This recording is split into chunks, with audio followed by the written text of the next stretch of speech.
Halo semuanya, perkenalkan nama saya Patricia Jenike Gado, mahasiswa semester 3 jurusan Bimbingan Konseling Universitas Nusa Cendana Kupang.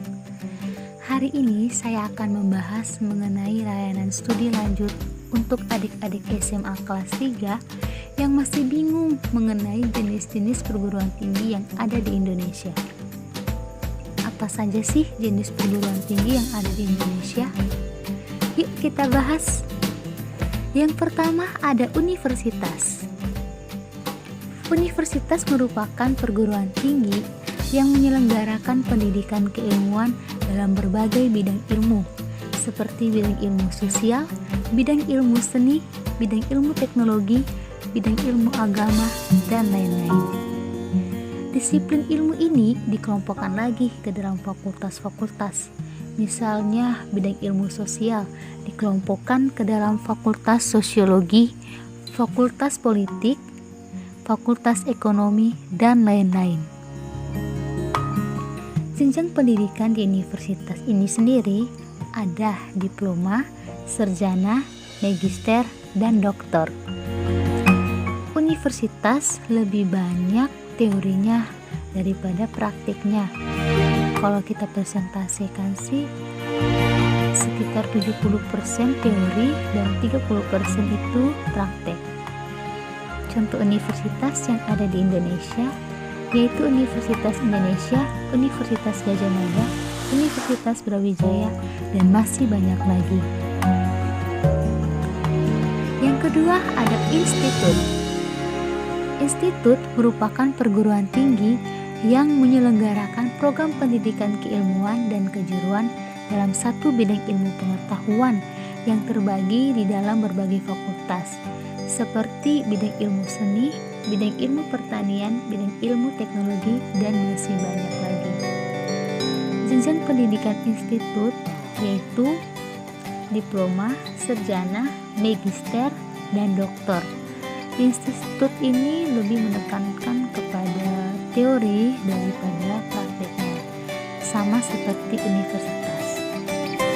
Contoh institut yang ada di Indonesia yaitu Institut Teknologi Bandung, Institut Seni Indonesia Yogyakarta, Institut Pertanian Bogor, dan masih banyak lagi.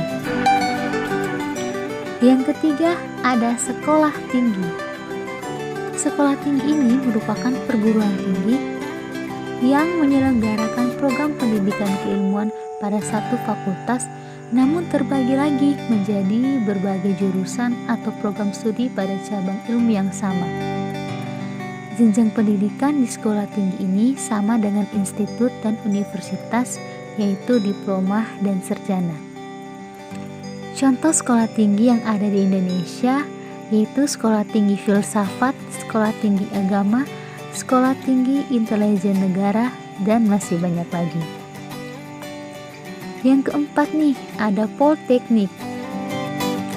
Politeknik merupakan perguruan tinggi yang menyelenggarakan pendidikan terapan di bidang pengetahuan tertentu. Politeknik terdiri dari beberapa jurusan dan di dalam jurusan terdapat beberapa program studi. Jenjang studi yang disediakan di Politeknik itu yakni diploma. Pada Politeknik lebih menekankan pada praktik kerja dan keterampilan. Contoh Politeknik yang ada di Indonesia yakni Politeknik Negeri Jakarta, Politeknik Negeri Semarang, Politeknik Kesehatan Kupang, dan masih banyak lagi. Yang terakhir ada akademik. Akademik merupakan perguruan tinggi yang menyelenggarakan program pendidikan kejuruan diploma dalam satu disiplin ilmu pengetahuan. Akademik lebih menekankan pada keterampilan atau skill dalam praktik kerja. Contoh akademik yang ada di Indonesia yaitu akademik kebidanan, akademik keperawatan, akademik kepolisian, akademik kemiliteran, dan lain-lain. Nah, itu tadi penjelasan mengenai jenis perguruan tinggi yang ada di Indonesia. Semoga dari penjelasan ini adik-adik bisa memilih perguruan tinggi yang mana yang mampu mendukung cita-cita adik-adik. Sekian dulu podcast hari ini, sampai jumpa lagi. Dadah.